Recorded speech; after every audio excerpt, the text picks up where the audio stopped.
Bismillahirrahmanirrahim. Bismillahirrahmanirrahim. Assalamualaikum warahmatullahi wabarakatuh. Alhamdulillahi rabbil alamin. Wassalatu wassalamu ala ashrafil anbiya'i wal mursalin wa ala alihi wa sahbihi ajma'in. Amma ba'd. Ikhwani wa ahibba'i rahimani wa rahimakumullah. Awalan wa akhiran nashkurullah subhanahu. Pertama-tama kita bersyukur kepada Allah subhanahu wa ta'ala atas segala nikmat yang Allah berikan kepada kita. Mulai dari nikmat yang paling besar, yaitu nikmat Islam, nikmat iman, juga nikmat-nikmat yang lainnya. Seperti nikmat sehat, yang mana nikmat sehat masa-masa ini sangat-sangat didambakan oleh setiap kita.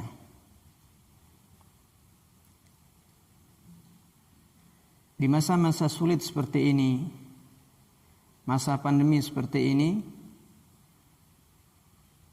semua berharap agar dirinya diberikan kesehatan oleh Allah Subhanahu wa ta'ala. Karena itu, supaya nikmat ini selalu ada pada diri kita,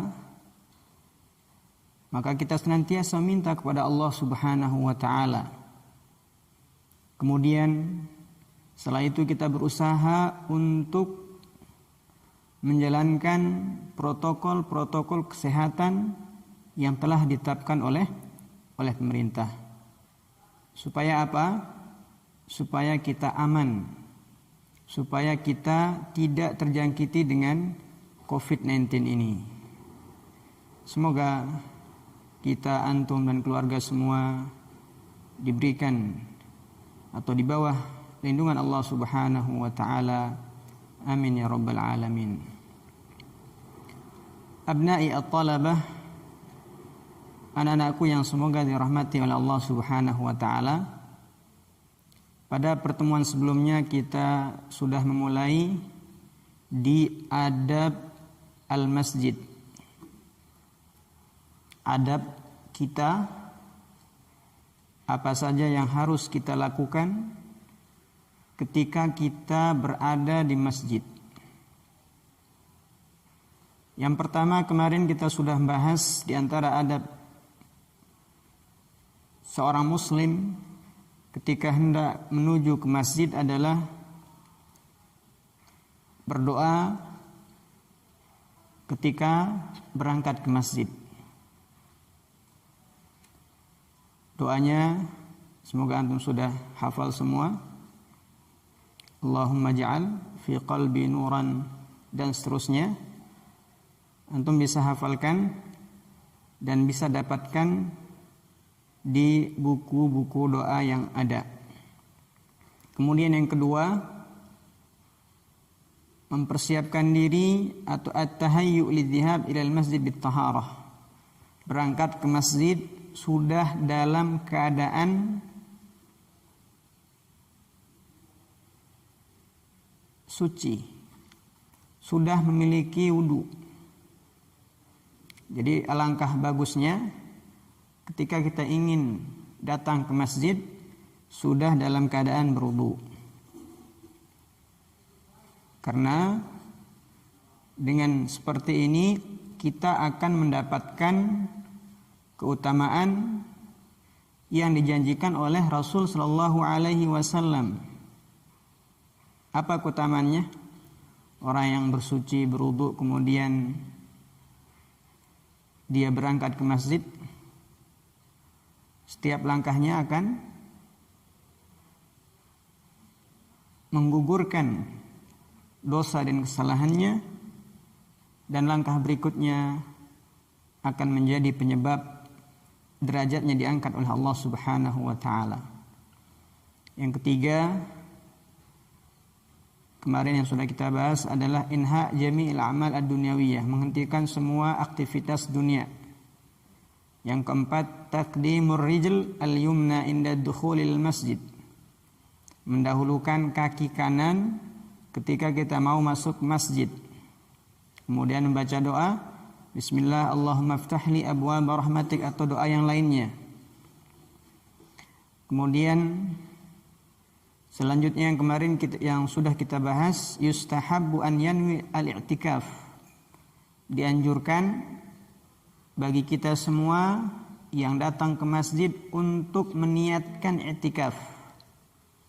Meskipun keberadaan kita di masjid hanya 10-15 menit, itu tidak mengapa, supaya kita mendapatkan pahala i'tikaf.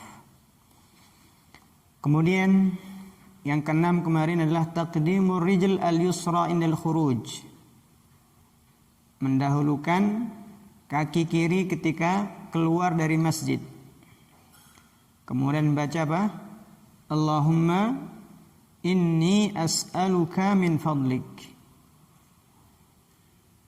Kemudian selanjutnya yang ke-7 adalah salatu raka'atain, salat 2 rakaat tahiyatul masjid. Yang ke-8 at-tabkir, bersegera berangkat untuk sholat dan mengambil tempat di saf yang pertama. Kemudian yang ke-9 taqdimul huffaz, mendahulukan para penghafal Al-Quran, wal fuqaha, dan para ulama untuk duduk di saf pertama belakang imam. Jadi space belakang imam itu bukan tempat sembarang orang, ya. Harusnya seperti itu, ya. Harusnya yang duduk di belakang imam itu adalah orang-orang yang hafalannya bagus, bacaan Al-Qur'annya bagus, dan penguasaan terhadap ilmu syar'inya juga bagus. Karena apa?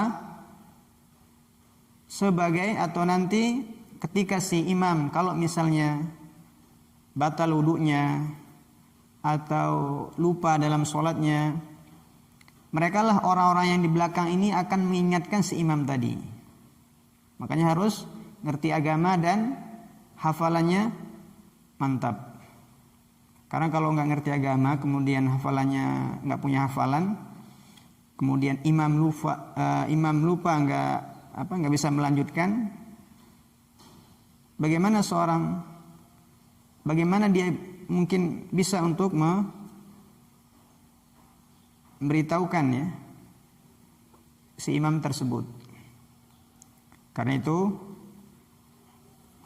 orang yang di belakang imam itu adalah orang-orang yang seharusnya, ya, orang-orang yang punya hafalan yang kuat, para hufal.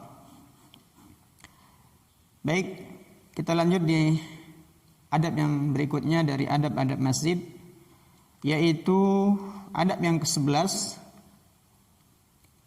Silakan dibuka bukunya, halaman 26.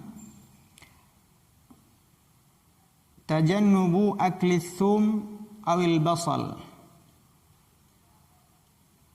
menghindari,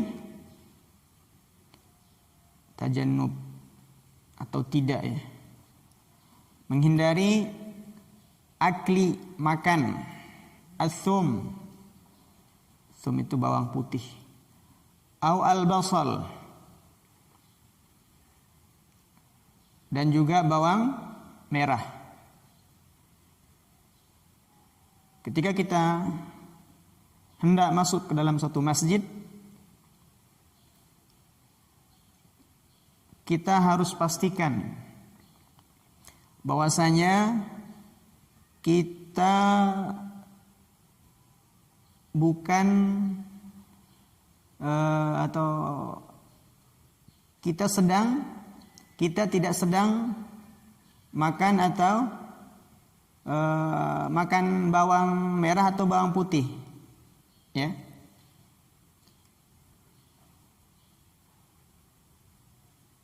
Wa ma lahu raihatun karihah, dan juga tidak boleh memakan makanan yang memiliki aroma yang buruk. Karihah itu yang busuk, ya, yang tidak sedap. Wa adamu dukhuli ilal masjid qabla izalatiha, tidak boleh masuk ke dalam masjid sebelum menghilangkan aroma atau bau tersebut. Bagaimana? Bitanzifil bitanzifil fam, dengan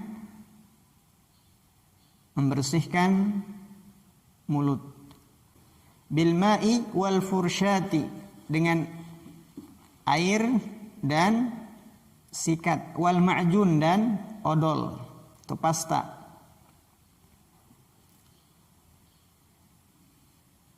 Ikhwani wa ahibai rahimani wa rahimakumullah, adab yang ke-11 adalah tidak diperkenankan bagi orang yang baru selesai makan bawang merah atau bawang putih, atau selain bawang merah, bawang putih yang memiliki aroma yang sama, ya, aroma yang tidak sedap, aroma yang kira-kira kalau kita datang ke masjid, orang yang di samping kita akan terganggu. Maka kalau kondisi seperti ini, dia tidak boleh datang ke masjid. Sampai kapan? Sampai dia menghilangkan bau tersebut. Ya, bisa dengan cara menggosok gigi ataupun dengan siwak. Dari Jabir bahwasanya Nabi sallallahu alaihi wasallam bersabda, qal man akala tsuma wal basal, barang siapa yang makan atsum, bawang putih, wal basal, bawang merah,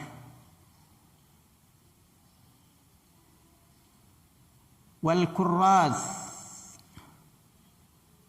bawang bakung, fala yaqrabanna masjidana, fala yaqrabanna masjidana, maka jangan mendekati masjid kami, maka jangan sekali-kali mendekati masjid kami. Ini ancaman, peringatan yang disampaikan oleh Nabi sallallahu alaihi wasallam kepada orang-orang yang, kalau disebutkan dalam hadis ini, orang yang makan bawang merah ataupun bawang putih ataupun bawang bakung, atau bagi mereka yang memakan makanan yang memiliki bau yang sama, bau yang tidak sedap, kaidahnya sama, ya, maka dia tidak boleh datang ke masjid. Sampai kapan? Sampai dia menghilangkan bau tidak sedap tadi. Hal ini juga berlaku bagi bukan hanya makanan, ya, berlaku juga bagi pakaian kita misalnya, atau badan kita sendiri, ya. Kalau memiliki bau yang enggak sedap, baru selesai kerja misalnya, kemudian belum mandi, belum apa-apa, hanya sekedar wudu, padahal keringatnya sudah mandi keringat gitu, ya, langsung wudu langsung sholat. Tentu ini akan menyakiti atau mengganggu orang yang ada di sekitarnya. Orang seperti ini juga dia tidak boleh masuk ke masjid. Dia tidak boleh datang ke masjid. Sampai kapan? Sampai dia mandi. Sampai bau yang ada di badannya hilang. Ya. Kalau misalnya nggak sempat mandi bisa pakai minyak wangi, ya. Minyak wangi yang kira-kira bisa mengalahkan bau badan tersebut. Ustaz, bagaimana kalau misalnya orang yang bawaannya memang, mohon maaf ya, baunya nggak sedap gitu. Padahal dia sudah mandi, kemudian dia nggak makan makanan yang seperti dikatakan oleh Nabi SAW dalam hadis ini, ataupun yang semisal dengannya dengan makanan kita yang ada di sini, tapi dia tetap kalau dia datang tuh punya bau khas gitu, ya. Maka saran ana agar orang seperti ini untuk berobat, datang ke dokter, tanya keluhannya seperti apa, sampaikan, insya Allah nanti akan diberikan solusi oleh si dokter. Bagaimana kalau sebelum mendapatkan solusi? Solusinya ya setiap kali datang ke masjid bawa minyak wangi, ya. Antum bawa minyak wangi, supaya kita tidak mengganggu teman-teman kita yang lain. Yang ke-12, taswiyatus sufufi. Adab yang ke-12 yang perlu kita perhatikan juga ketika kita datang ke masjid. Taswiyatus sufuf, meluruskan, meratakan, menyamakan saf. Ya. Ketika kita hendak sholat berjamaah, pastikan sebelum kita sholat saf kita sudah lurus. Ya, bukan seperti saf sebagian orang, ada yang depan, ada yang belakang, kemudian pisah-pisah. Ya, Ustaz, bagaimana kalau sekarang safnya potong-potong, pisah-pisah? Kalau sekarang lain masalah. Ya, sebelum ada pandemi ini, sebagian orang kalau sholat berjamaah, safnya tidak lurus, ya, dan tidak rapat, jarang-jarang, ya. Ini tentu menyelisihi sunnah Nabi SAW. Adapun apa yang terjadi sekarang, maka itu situasi khusus, ya, dan itu pun atas kajian atau bimbingan para ulama, ya. Para ulama kita mengatakan hal tersebut tidak mengapa, maka insya Allah tidak apa-apa. Tapi kalau kondisinya sudah normal, tidak ada lagi pandemi, amin, ya, maka saf kita harus kembali rapat, lurus, rapat. Kata Nabi SAW, sawu sufufakum, rapatkan saf-saf kalian, luruskan saf-saf kalian. Fa inna taswiyatas saffi min tamamis shalah, karena lurusnya saf termasuk daripada kesempurnaan salat kita. Jadi semakin lurus, semakin rapat saf kita, maka insyaallah ta'ala salat kita akan semakin sempurna. Abna'i at-talabah yang ke-13 dari adab al-masjid adalah tajannubu talwithil masjid bil busaqi au al-mukhati au an-nukhamah.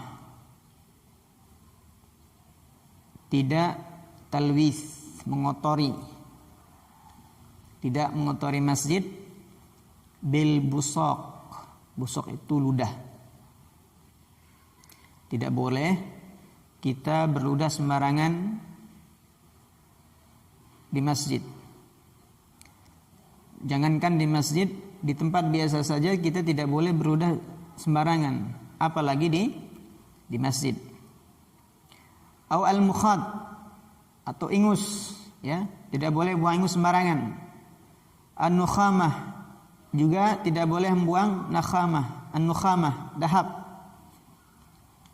Wa khassatan, lebih khusus lagi, atabatil masjid, di pekarangan atau di depan masjid. Aw ala babihi, atau di depan pintu masjid. Fi amakinil wudu, atau di tempat-tempat wudu. Kecuali kita buang di tempat wudu, kemudian setelah itu kita siram, insyaallah enggak mengapa. Wal qiyamu ala izalatihi in wujid, dan ini perlu nih, ya. Perlu yang terakhir ini kita amalkan. Apa itu? Wal qiyamu ala izalatihi in wujid, dan menghilangkannya ketika kita mendapatkan tadi, ya, kotoran-kotoran tadi. Mungkin ada orang nggak paham, ya, nggak tahu sopan santun di masjid, akhirnya dia berludah sembarangan, ya. Akhirnya setelah dia berludah, dia tidak siram, dia tidak membersihkan lagi. Maka kita yang sudah tahu ilmunya, agar menghilangkan, entah itu dengan cara menyiramnya, entah itu dengan cara mengelapnya dengan pel yang ada, ya. Jangan sampai kita melihat hal-hal seperti tadi, kotoran-kotoran tadi kita cuekin saja. Tapi kita usahakan menghilangkannya. An Anas anna Rasulullah sallallahu alaihi wasallam qala al-busaqu fil masjid khati'atun. Dari Anas bahwasanya Rasulullah sallallahu alaihi wasallam bersabda, berludah di masjid adalah khati'ah, kesalahan, adalah perbuatan dosa. Wa kaffaratuha dafnuha, dan cara menghapus atau menggugurkan dosa tersebut dengan cara mengubur busok tadi, dengan cara mengubur ludah tadi. Ini kalau ludahnya di depan masjid yang masih tanah. Tapi kalau sudah pakai paving block misalnya, maka atau sudah dikeramikin, tentu tidak mungkin pakai tanah, bisa dengan cara disiram atau dipel. Yang ke-14,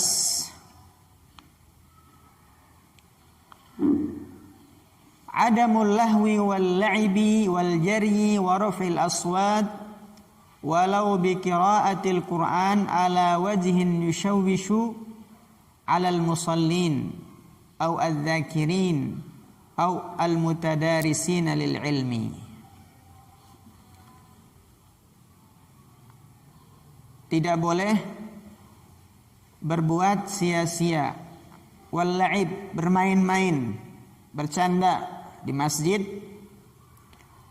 wal jari, jari itu berlari-lari di masjid. Insyaallah kalau anak-anak MTS, anak-anak seusia antum, tidak ada yang bercanda, bermain, berlari di masjid, insyaallah enggak ada. Ini yang banyak adalah anak-anak yang masih SD atau MI. Kalau datang ke masjid, bawaannya pengen lari, pengen bermain, saling kejar-kejaran dengan temannya. Tentu ini tidak benar. dan tidak boleh dilakukan oleh seorang santri.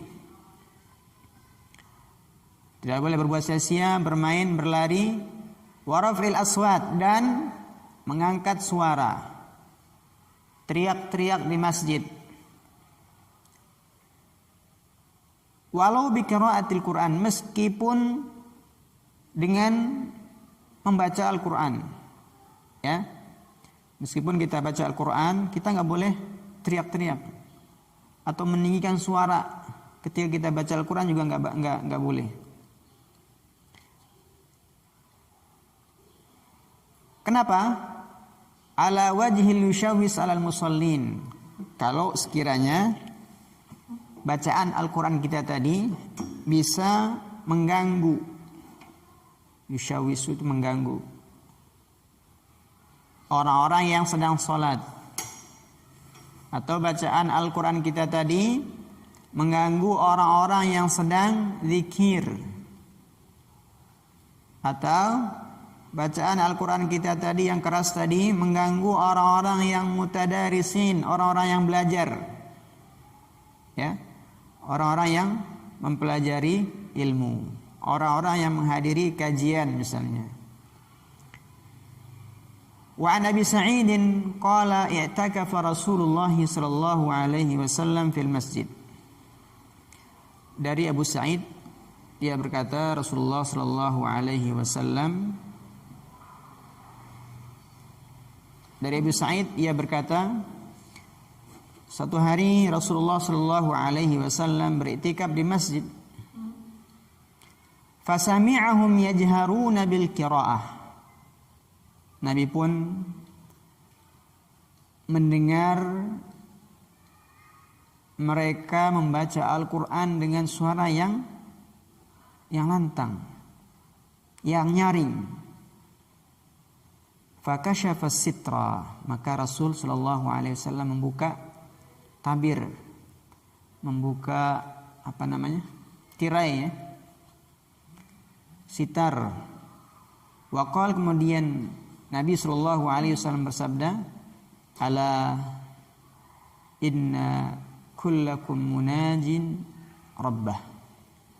Tahuilah, setiap kalian ini bermunajat kepada Rabbnya, berdoa kepada Rabbnya.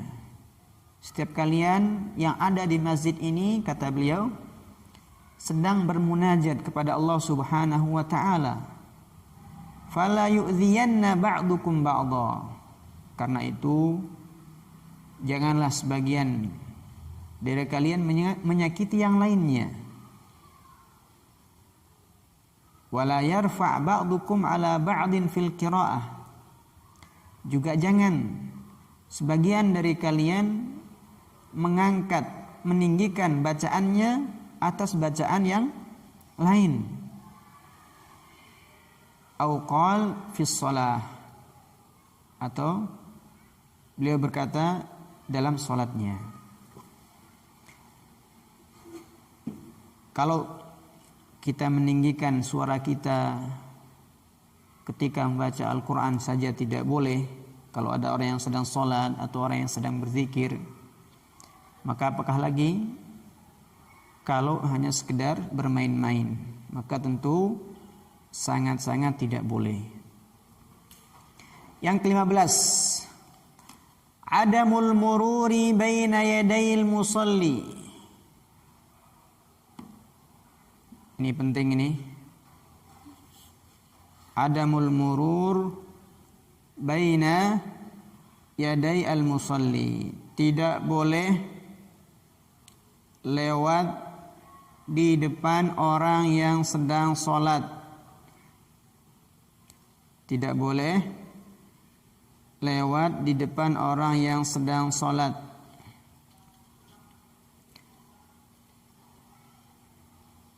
Mana dalilnya?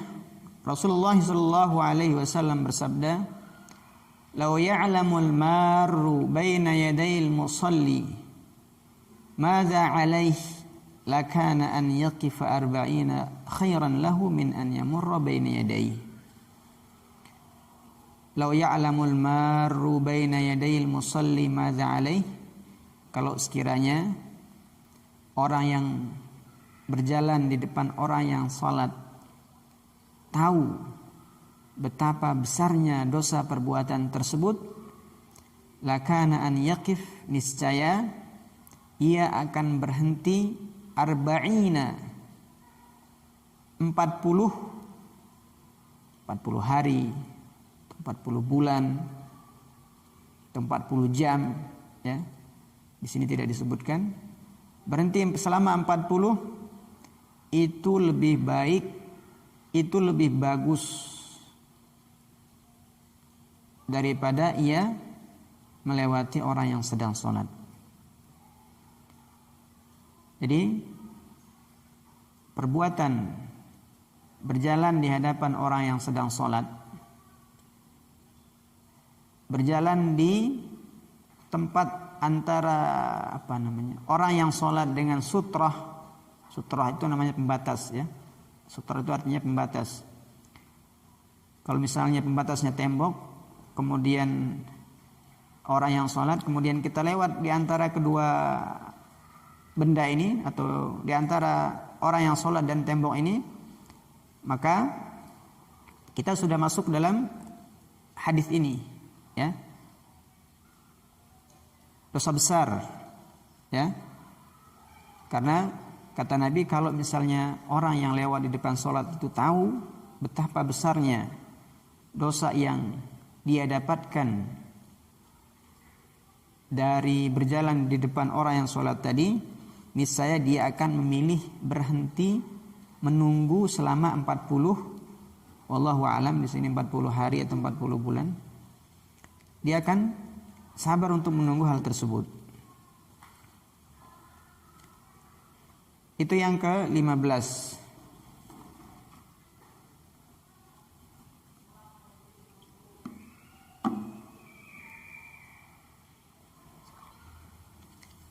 Yang ke-16, tarkul ihtiba'i wa tashbikil asabi'i wa furqatiha wal 'abathi biha fil masjid wa athna'a intidharis shalah. Tidak duduk dengan ihtiba. Cara duduknya antum bisa lihat di gambar yang ada pada halaman 29.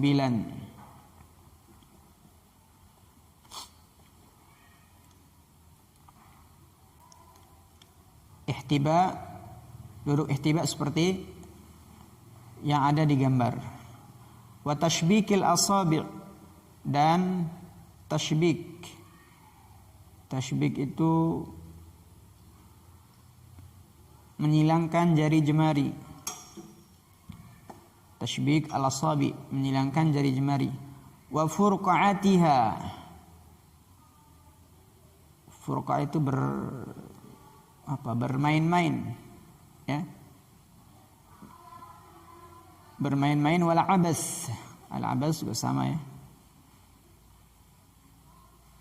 Fi al-masjid, ketika di masjid. Wa athna'a intidhari shalah, dan ketika kita sedang menunggu waktu sholat.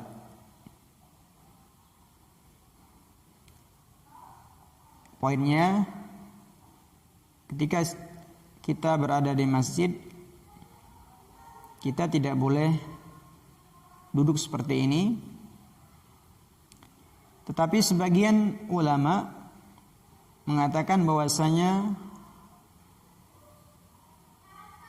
duduk seperti ini ia dahulu dilarang karena dikhawatirkan akan nampak, akan terlihat aurat orang yang duduk tadi.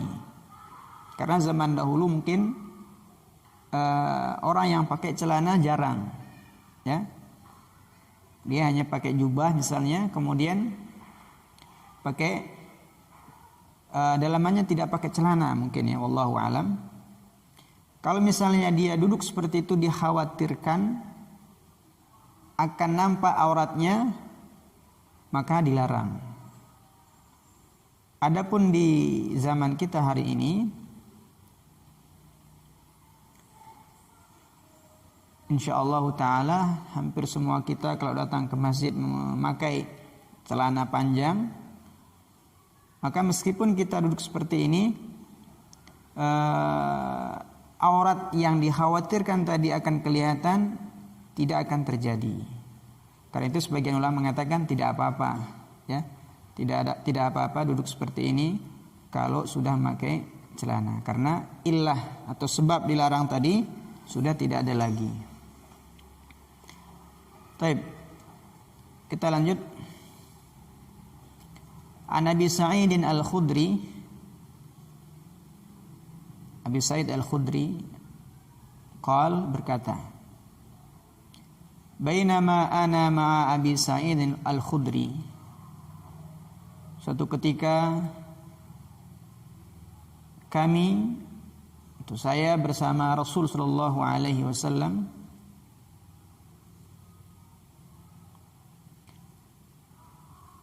idh dakhalna al-masjid, ketika kami masuk masjid,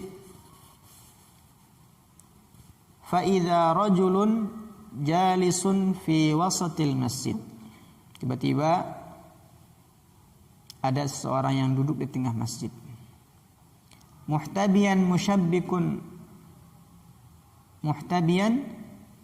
musyabbikan, harusnya musyabbikan bukan musyabbikun, ya, musyabbikan asabi'ahu ba'daha fi ba'd, musyabbikan asabi'ahu ba'daha fi ba'd.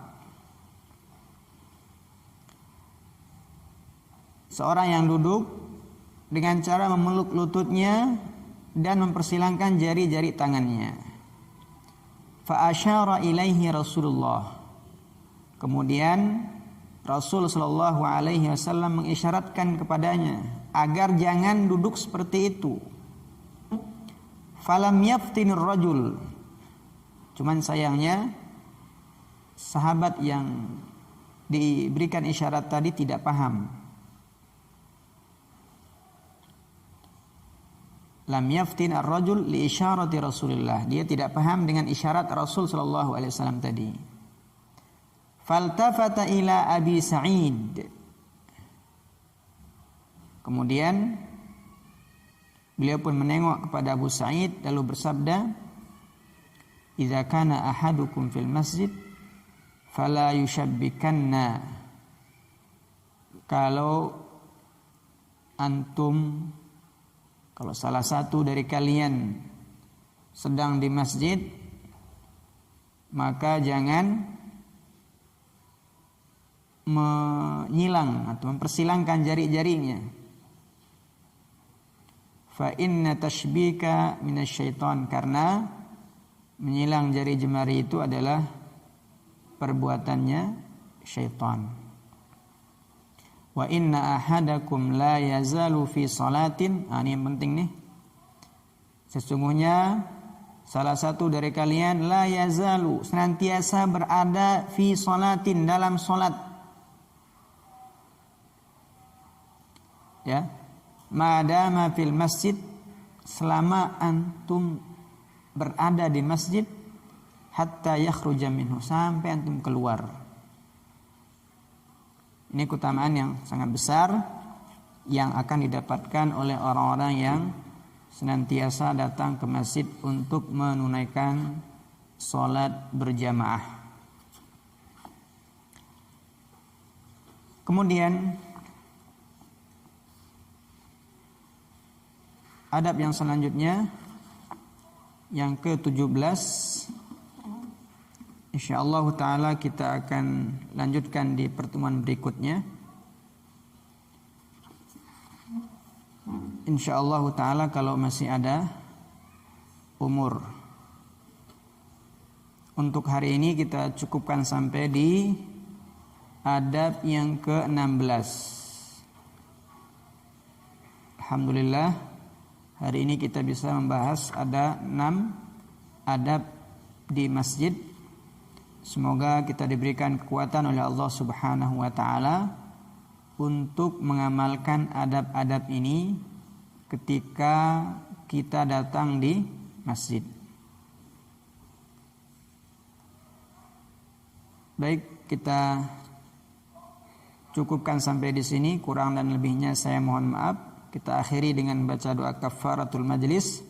Subhanakallahumma bihamdik, asyhadu an la ilaha illa anta astaghfiruka wa atubu ilaik. Wassalamualaikum warahmatullahi wabarakatuh.